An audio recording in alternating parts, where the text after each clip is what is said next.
बिहारी के। बोले खजराट श्री आदिनाथ भगवान की। भूगर्भ से प्रकटित अतिशयकारी जहाज मंदिर में विराजमान श्री मुनि सुब्रतनाथ भगवान की। सोनागिर के चंद्रप्रभ भगवान की। चिंतामणि श्री पार्श्वनाथ भगवान की। विश्ववन्नी श्री महावीर भगवान की। जिनवाणी माता की। परम पूजाचा गुरुदेव श्री सन्मति सागर जी महाराज की। परम पूजाचा गुरुदेव श्री ज्ञान सागर जी महाराज की। परम पूजाचा श्री गे सागर जी महाराज की। गणनी आरिका लक्ष्मी भूषण माता जी की जय। बोले परम पूज गणनी धर्म स्नेही बंधुओं, बचपन में जो जोड़ घटाना सीखा था, सारी जिंदगी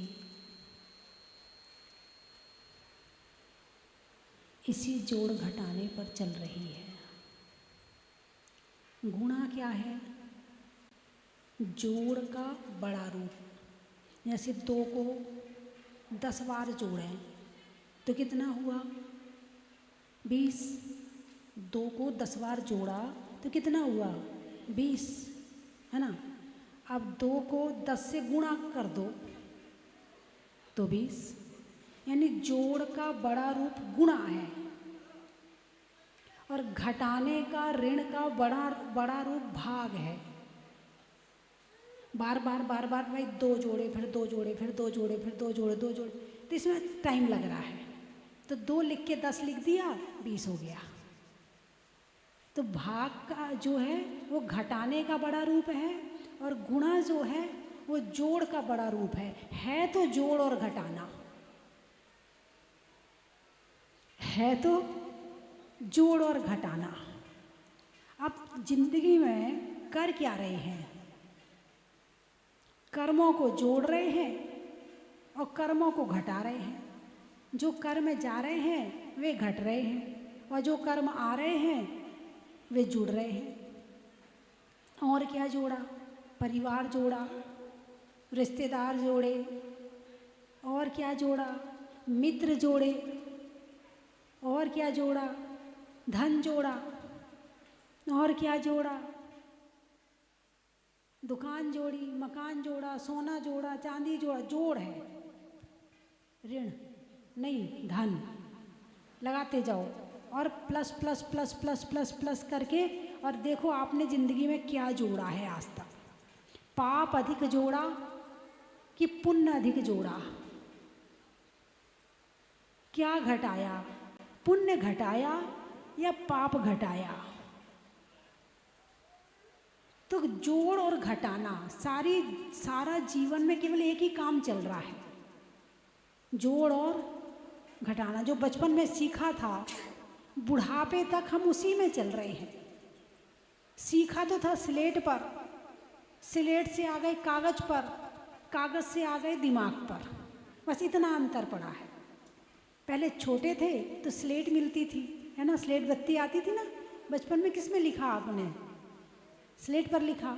फिर थोड़े बड़े हुए तो कॉपी पेन मिल गया तो उस पर लिखने लगे। फिर थोड़े और बड़े हुए तो दिमाग पर लिखने लगे। दुकान चलाई तो खाता बही में लिखने लगे। कर और भाग ही रहे। जोड़ और गुणा या जोड़ या ऋण यही कर रहे हैं, इसके अलावा जीवन में कुछ भी नहीं चल रहा है। किसको जोड़ा? संसार को जोड़ा। किसको छोड़ा? धर्म को छोड़ा। क्या कम किया? धर्म कम किया। क्या ज़्यादा किया? संसार के काम ज़्यादा किए। ऐसे ही है ना। कर्म कर्म हिताबंधी, जीवो जीव हितस्पृहा। इष्टोपदेश में आचार्य पूज्यपाद स्वामी ने एक गाथा कही है कि कर्म कर्म हिताबंधी, जीवो जीव हितस्पृहा, स्वास्वा कार्य भूअस्त्रे, स्वार्थम को वा न वांछति। कर्म कर्म का हित चाहते हैं, कर्म कर्म हिताबंधी। जीवो जीव हितस्पृहा, जीव जीव का हित चाहता है। स्वास्वा कार्य भूयस्त्वे, यानी अपने अपने काम को कौन नहीं चाहेगा? स्वार्थं को न वांछति, सबका अपना अपना स्वार्थ है। भाई एक चीज कहीं मिल रही है, गिफ्ट, तुम्हारा बच्चा भी साथ में है, पड़ोसी का बच्चा भी साथ में है, और सामने वाला कह रहा है एक को दूंगा, किसको दिलवाओगे? अरे बोलिए ना, अपने बच्चे को दिलवाओगे? अब कहा जाएगा या तो आपको मिलेगा या आपके बच्चे को मिलेगा, अब किसको दिलवाओगे? अरे बोलिए ना, यदि माँ है तो बच्चे को दिलवाएगी, और पिता है ठीक है बेटा तो बाद में और ले लेगा, मैं दिलवा दूंगा इसको, तुम मुझे दे दो, है ना। और माँ भी यदि आजकल की माँ होगी, स्वार्थी माँ होगी, तो कहेगी मुझे ही दे दो, इसको तो रहने दो, बच्चा है, समझता तो है नहीं, ये क्या जाने, मैं समझती हूँ क्या होता है। और बाई चांस मोबाइल वाली बात हो, 1 लाख वाला मोबाइल है, आपका छोटा बच्चा है, अब वो कह रहा है आप दोनों में से किसको दूँ, आपको या आपके बच्चे को? अब माँ क्या कहेगी? अब तो मुझे ही दे दो, मोबाइल है। लाट बकने लगी, जीभ में पानी आ गया, इतना महंगा मोबाइल बच्चे को खराब कर देगा ये तो, इसको क्या जाने मोबाइल क्या होता है, मुझे दे दो। ऐसे ही है ना। अब उसके बाद में मैं आ गया। कौन आ गया? मैं आ गया। अब 2 चीज़ें हैं, एक शरीर और एक आत्मा। अब एक शरीर के हित का काम है और एक आत्मा के हित का काम है, कौन सा काम पहले करोगे? शरीर के हित का काम पहले कहेंगे और आत्मा का हित का काम बाद में करेंगे। स्वार्थम को न वांछति। जैसे कि एक घर में आग लग गई, आग लग गई तो उस घर में 5 बेटे थे, 5 बहुएं थीं, नाती पोते थे। पिताजी की आँख खराब हो गई, आँख खराब हुई तो डॉक्टर ने कहा ऑपरेशन करवा लो। पिताजी बोले अरे मुझे ऑपरेशन की क्या ज़रूरत है, मैं तो अपने 5 बेटों की आँखों से देखता हूँ, मुझे तो अपने 5 बेटे ऐसे रखते हैं कि 1 मिनट को मुझे छोड़ते नहीं हैं, मुझे क्या ज़रूरत है आँखों की। अब एक दिन घर में रात्रि में सब लोग सो रहे थे, और जब सो रहे थे तो घर में आग लग गई, और जब आग लगी तो जिसकी आँख जब खुली, जिसकी आँख जब खुली उसने भागना शुरू कर दिया। उसने पड़ोस में भी नहीं देखा कि कौन सो रहा कौन नहीं सो रहा है, सबसे पहले तो खुद को बचाओ।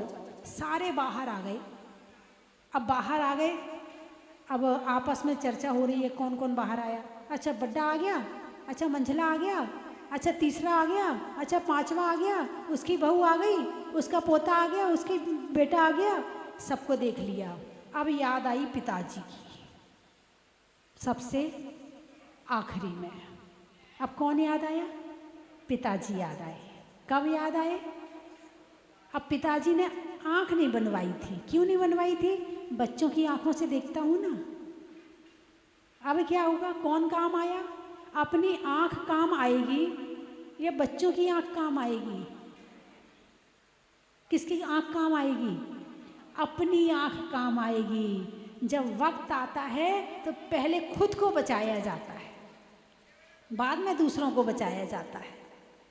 तो ऐसे ही इस गाथा में, इस श्लोक में जो आचार्य पूज्यपाद स्वामी कह रहे हैं कि कर्म कर्म हिताबंधी जीवो जीव हितस्पृहा। कर्म कर्म का हित चाहता है और जीव जीव का हित चाहता है। कर्म का उदय है। असाता वेदनी कर्म के उदय में भूख लगी, मोहिनी ने अपना डंडा पहले रख दिया। आज यदि घर में पूड़ी बनेगी तो भोजन करूँगा, नहीं तो नहीं करूँगा। किसने रख दिया? मोहिनी ने, स्वाद ने, है ना, रुचि ने। किसके प्रति रुचि है? खाने के प्रति रुचि है। किसका स्वाद चाहते हो? भोजन का स्वाद चाहते हो। कौन चाहता है? जिह्वा। कौन स्वाद चाह रहा है? किसको स्वाद आता है? अरे बोलिए ना जोर से। औरंगाबाद वाले, मुजफ्फरनगर वाले, किसको स्वाद आता है? जीभ को स्वाद आता है। फाइनल लॉक कर दूं?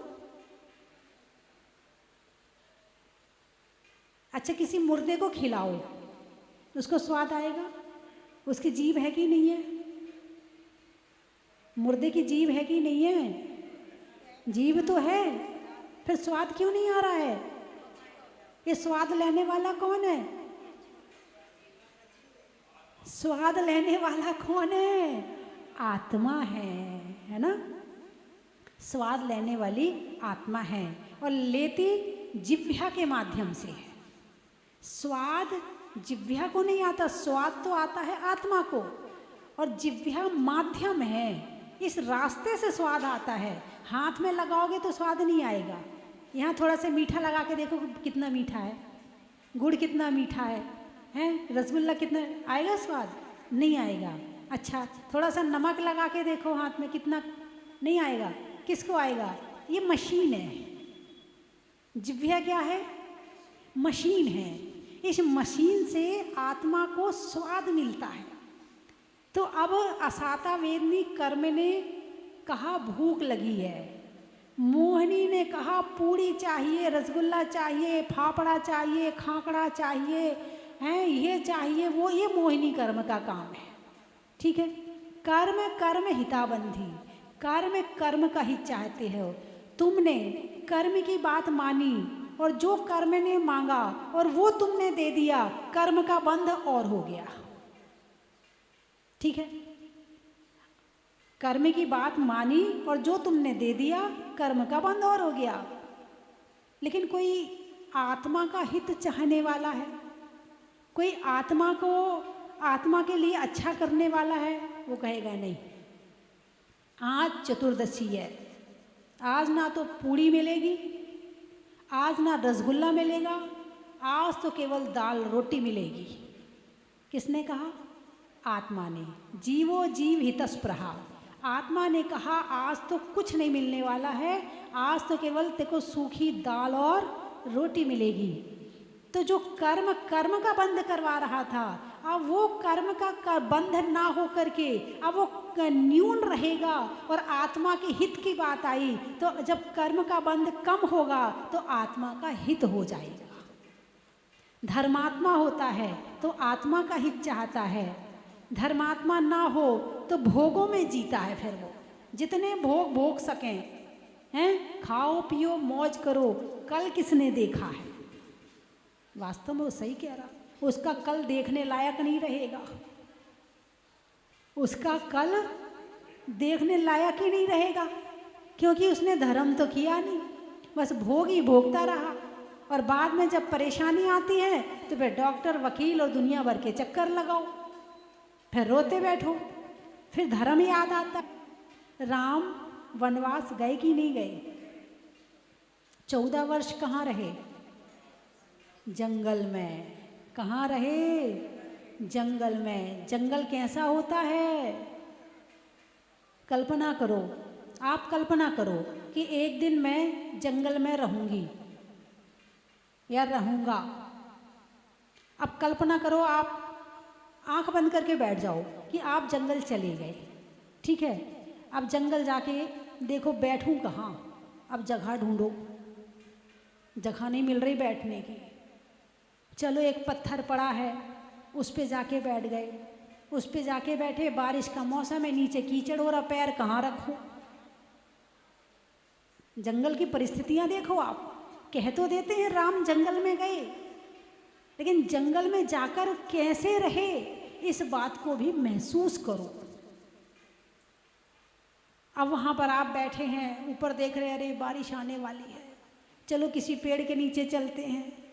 पेड़ के नीचे गए, देखा वहाँ तो बहुत सारे चींटियाँ चल रही है, चींटे चल रहे हैं, अरे ये तो काट लेंगे यहाँ पर, चलो दूसरे पेड़ के पास चलते हैं। अरे यहाँ तो मेंढक उछल रहे हैं, चलो दूसरे पेड़ के पास चलते हैं, अरे यहाँ तो वो सांप आ रहा है। ये है जंगल, जहाँ बैठने की भी जगह नहीं होती है, रहने की बात तो बहुत दूर की है। धूप आ जाए तो छाया नहीं है, बारिश आ जाए तो छाता नहीं है, भोजन करने के लिए भोजन नहीं है, हैं? ऐसे जंगल में राम 14 वर्ष रहे। कितने वर्ष? यानी जंगल में रहना एक बहुत बड़ा संकट है। बोले उन पे बहुत बड़ा संकट आ गया। क्या संकट आया? उन्हें जंगल जाना पड़ा। और अकेले राम नहीं रहे, लक्ष्मण भी रहे और साथ में सीता भी रही। आज की सीता होती तो क्या कहती? यदि राम को वनवास मिला है तो आज की सीता कहेगी देखो जी, जंगल में मैं तो रह नहीं सकती हैं, ऐसा करती हूँ कि आप जंगल जा रहे हो तो आपका मोबाइल रिचार्ज करवा दिया करूँगी, पैसे डलवा दिया करूँगी और रोज़ बात कर लिया करूँगी। और कोई ज़्यादा परेशानी हो तो बता देना, तो गाड़ी लेके आ जाऊँगी तो आपकी परेशानी दूर कर दूँगी। आज की सीता होती तो, है ना? और बुरी हालत की सीता होती तो तुम्हारे पिताजी ने तुम्हें दिया है वनवास, तुम जाओ, मैं नहीं जाने वाली। और बुरा बोलती, ये देख लो तुम्हारे पिताजी हैं, जंग घर से निकाल रहे हैं, ये तुम्हारे पिता हैं या दुश्मन है तुम्हारे? यदि और गिरी बीती सीता होती तो वो ऐसा कहती। और ज़्यादा बाली होती और आज का राम होता तो पिताजी तुमने वचन दिए, तुम जाओ जंगल, मैं नहीं जा रहा। हैं? वर्तमान समय में बहुत परिस्थितियां बदल गए हैं। प्रेम, समर्पण, है मर्यादा, संस्कार, जितनी अच्छी अच्छी चीज़ें हैं ना, सब घट रही हैं।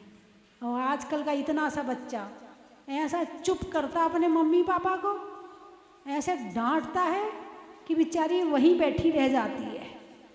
और पहले का वो राम जंगल भी के लिए भी कह दिया तो भी चले गए चुपचाप, ना नुकर नहीं करी, जो आ गया, जिसमें आप खुश हैं हम वैसा ही काम करेंगे, भले जंगल जाना पड़े। और आज का बेटा तो ऐसा डांटता है कि मम्मी के 4 आंसू गिरते हैं।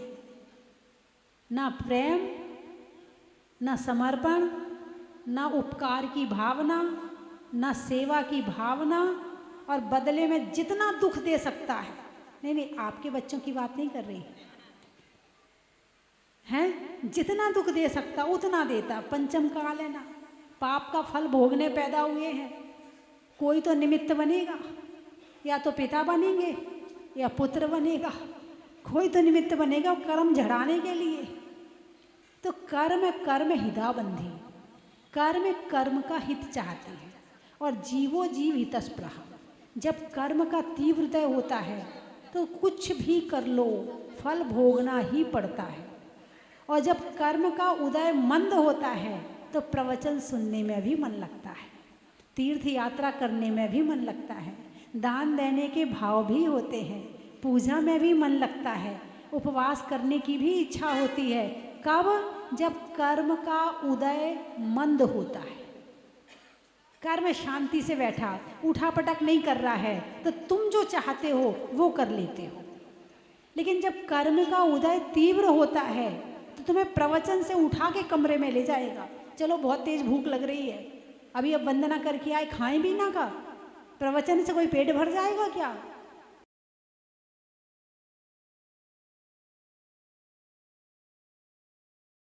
उच्चारण जरूर करना चाहिए। हाँ, सामूहिक। यदि घर में सारे ना हो, केवल बच्चे और तुम हो, तो तुम ही कर लो, बच्चा तो सुनेगा ना। चलो बोल नहीं पा रहा है, सुन तो पा रहा है ना। वो 27 बार यदि आपने नमोकार मंत्र का पाठ कर लिया, वो पाठ आपके लिए और आपके बच्चों के लिए अमृत वर्षा का काम करेगा।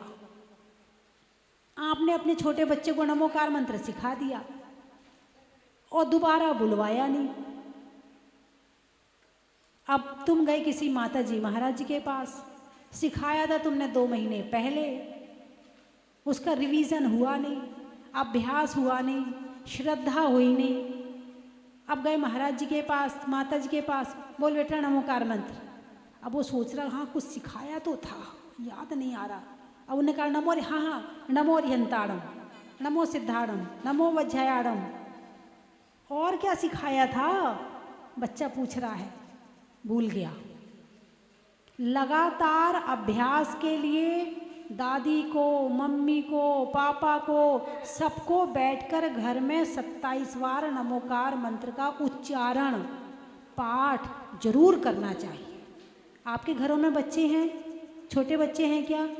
किन किन के घर? हाँ, छोटे वाले नाती पोते। हाँ, किन किन के घर में? हाथ उठाओ। अच्छा, बहुत बढ़िया। तो आप 27 बार उच्चारण कर सकते हो।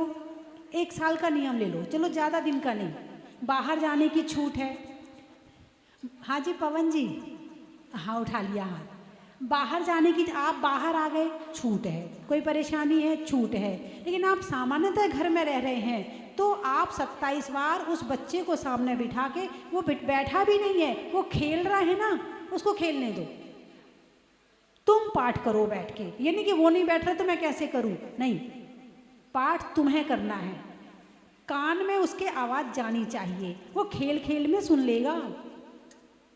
एक बार मैंने बहुत समय पहले, बहुत दिन तक मैंने नियम दिए थे कि प्रतिदिन परिवार के साथ बैठ शाम को, रात में 1 बार भक्तांबर का पाठ करना। तो उनके घर में एक लड़की थी जो थोड़ी सी बड़ी थी, पति पत्नी थे, तीनों बैठ जाते थे।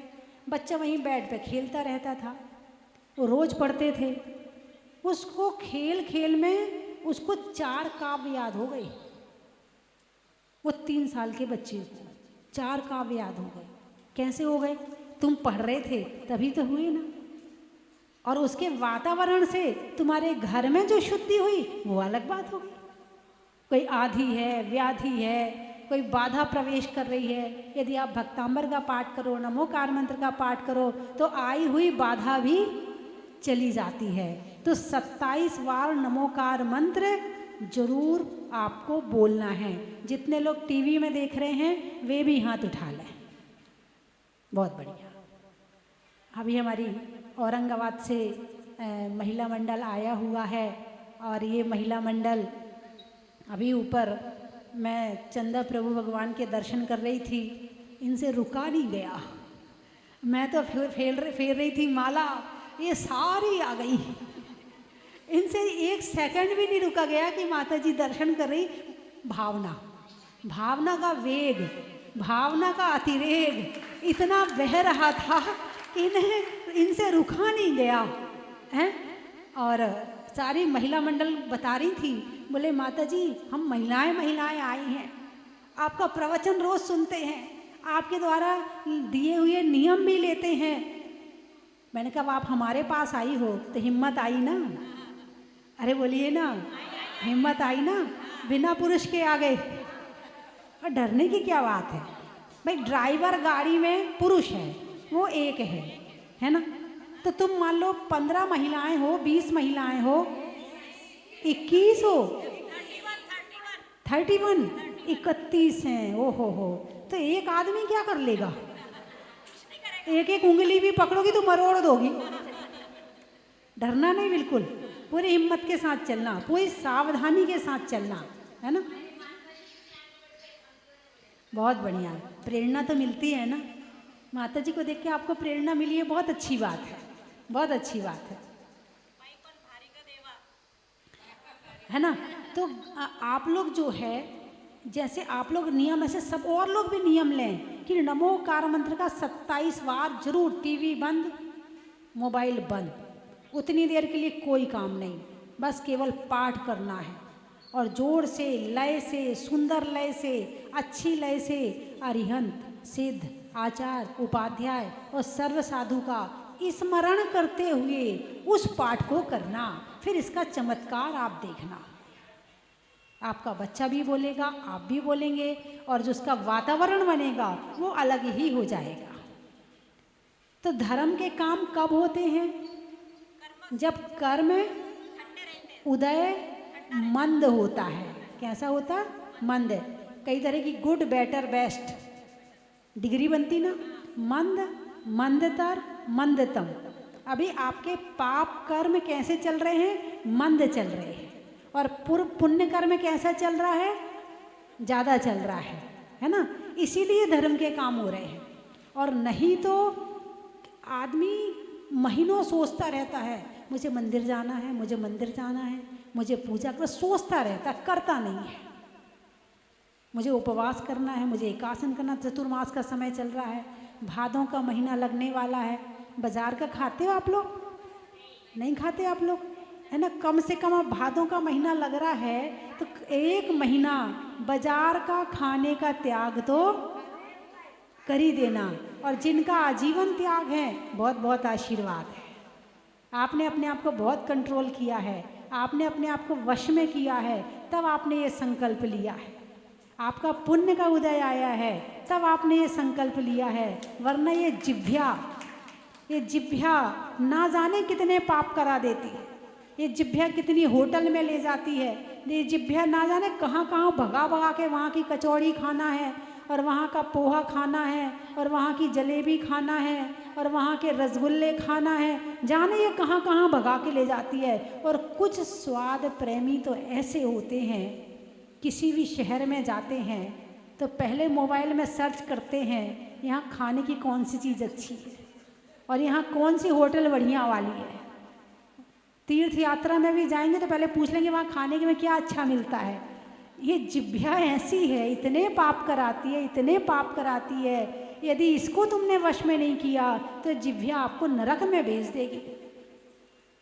शुभम चक्रवर्ती का क्या उदाहरण आता है? एक राजा ऐसा भी हुआ है, शायद वक राजा का उदाहरण आता है कि वो मांसाहारी था। अब एक दिन था नहीं तो रसोइया ने क्या किया, एक किसी खेल रहे बच्चों में से एक बच्चे को पकड़ लाया और उसका कर दिया। राजा को अच्छा लगा तो राजा ने दूसरे दिन फिर डिमांड करी। अब वो धीरे धीरे करके बच्चों को लाने लगा तो गांव के बच्चे कम होने लगे। अब कम होने लगे तो पता चला कि ये हमारा राजा गंदा है, ये काम करवा रहा है। तो सारे राजा प्रजा ने मिलकर उस राजा को वहाँ से खदेड़ दिया, भगा दिया। किस कारण से? जिह्वा के कारण से। किसके कारण से? जिह्वा के कारण से। शुभम चक्रवर्ती नरक में गया, क्या निमित्त मिला? यही जिह्वा, है ना। एक उसका रसोइया था तो एक दिन उसने उबलती गरम खीर परोस दी और शुभम चक्रवर्ती ने वो खीर मुंह में डाल ली। चम्मच से डाली तो पता नहीं चला। अब पता नहीं चला तो वो जीभ जल गई। जीभ जल गई तो बस चक्रवर्ती राजा है, गुस्सा आ गया। आया गुस्सा तो जो खीर का भगोना था उसने वो रसोइया के ऊपर उलट दिया। वो रसोइया मर गया। मर करके व्यंतर बना, और जब व्यंतर बना तो अब बदला लेगा। अब कैसे बदला लूँ, क्योंकि ये चक्रवर्ती सामान्यतः तो ले नहीं सकता। तो अब वो रोज़ नए नए तरह के फल लाता और राजा को भेंट करता माली का वेश बना के। अब राजा को रोज़ नए नए ताज़े बढ़िया फल खाने को मिलते। तो राजा ने पूछा शुभम चक्रवर्ती ने, बोले ये फल तुम रोज़ रोज़ लाते हो, इन फलों का बगीचा हमारे यहाँ तो है नहीं। बोले हाँ महाराज, आपके यहाँ पर नहीं है। ये फल जो हैं, ये जो समुद्र है उसके बीच में एक द्वीप है, वहाँ पर ये फल है। यदि आप वहाँ चलो तो मैं आपको बहुत सारे फल खिलाऊंगा। वहाँ पर रोज़ कम कम लाता था, अब ज़्यादा खाने की इच्छा हो गई तो बोले मेरे साथ चलो। चक्रवर्ती तैयार हो गया। कौन? चक्रवर्ती। कौन? चक्रवर्ती 6 खंड का राजा कहाँ जा रहा है? खाने के लालच में चल दिया। अब इसका अंतिम समय आ रहा है, अब इसका मरण का समय आ रहा है। अब उसमें जहाज में बैठ करके और राजा जा रहा है। अब राजा जब जा रहा है तो वहाँ व्यंतर ने अपना वेश बनाया और उसको डराना धमकाना शुरू कर दिया। अपनी पुरानी सारी बातें कहने लगा। अब उसने वो अंदर ही अंदर नमोकार मंत्र पढ़ने लगा। अब जब वो नमोकार मंत्र पढ़ रहा था तो व्यंतर की जो शक्तियाँ थी वो उस पर असर नहीं कर रही थी। वो सोच रहा था कि वो जहाज को पलट दे, लेकिन वो पलट नहीं पा रहा था। क्यों? नमोकार मंत्र के प्रभाव के कारण। अब उसने कहा इसको सबसे पहले नमोकार मंत्र से दूर करूं, नहीं तो ये मानने वाला नहीं है और मैं बदला ले नहीं पाऊंगा। तो व्यंतर ने कहा देख, मैं तुझे छोड़ सकता हूँ, तुझे नहीं मारूंगा, तू एक काम कर दे। बोले इस पानी पे नमोकार मंत्र लिख और पैर फेर दे इस पे। अब राजा ने सोचा बचने के लिए कि पानी में तो लिखना है, कौन सा इसमें लिखा रहेगा।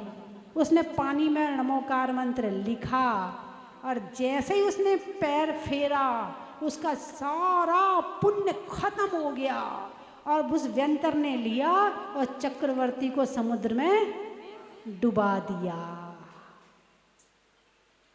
यानी नमोकार मंत्र यदि कोई पढ़ रहा है तो व्यंतर भी उसके ऊपर अटैक नहीं कर सकता, उसकी शक्तियां कम पड़ जाती हैं। तो शुभम चक्रवर्ती कहाँ चला गया? नरक में चला गया। किसके कारण से? जीव के कारण से। किसके कारण से? जीव के कारण से। आज कितनी वस्तुओं में मांसाहार आ रहा है, मैगी में है, पता नहीं कितनी सारी चीज़ों में मांसाहार आ रहा है, लेकिन ये जिभ्या कहती है हम नहीं छोड़ पाएंगे, हमसे नहीं छूटता है, हम रात में भी नहीं छोड़ सकते हैं, हमें बाहर जाना पड़ता। ये जिभ्या छोड़ने नहीं देती है। यदि इसको वश में नहीं किया तो ये नरक में भेज देगी और वहाँ खाने को नहीं मिलेगा। और संयम का पालन करोगे तो यहाँ भी सुखी रहोगे और अगला भाव भी सुखी हो जाएगा और आपका आगे के जितने भाव हैं सारे सुखी हो जाएंगे। 12 तप में इस जिभ्या को वश में करने के लिए कौन कौन से तप हैं? अनशन, ऊनोदर, व्रत परिसंख्यान, रस परित्याग, ये 4 तप हैं। 12 तप में इंद्रियां कितनी हैं? 5। और 12 तप में से 4 तप इस जीव को वश में करने के लिए हैं। विचार करो कितना जरूरी है इसको वश में करना। कई बार एक भाई साहब आए, बोले माता जी आपने नियम दिया था बहुत दिन पहले, करीब 20 साल पहले मैंने नियम उन्हें दिया था कि दिन में 3 बार अन्न खाना। क्या नियम दिया था? दिन में 3 बार अन्न खाना, और उन्होंने बड़ी सहजता में ले लिया था। बोले माता जी अब मैं दिन में 1 ही बार अन्न खाता हूँ।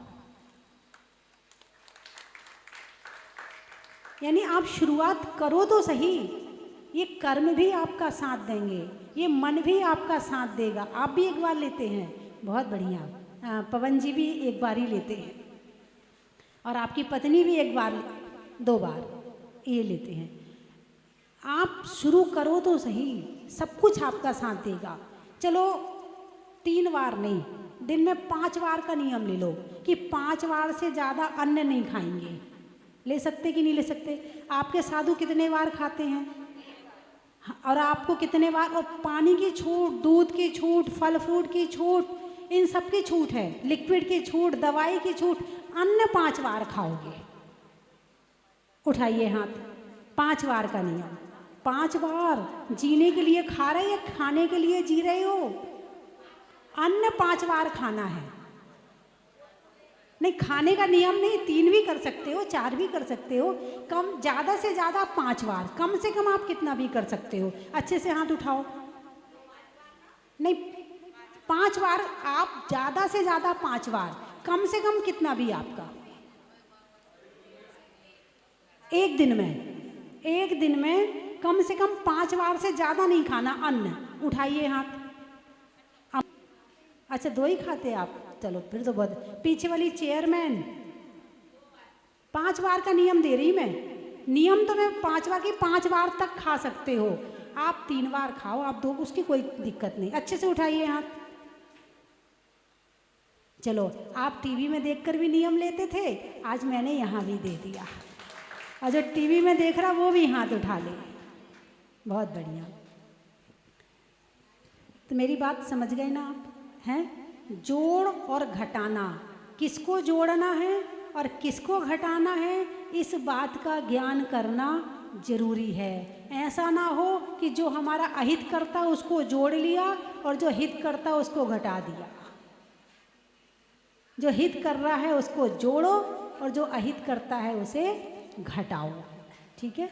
चलिए, मैं 3 चीज़ें बोलूँगी, आपको कहना बड़ा ही।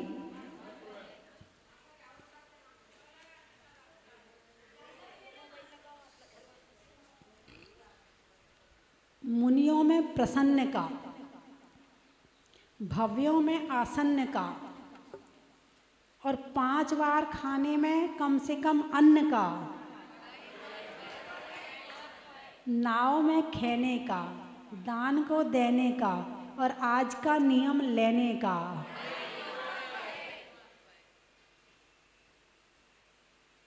शरीर में सर का, पक्षी में पर का और आपकी तीर्थ यात्रा में सोना गिर का। भगवान के पीछे भामंडल का, साधुओं में कमंडल का और औरंगाबाद के महिला मंडल का।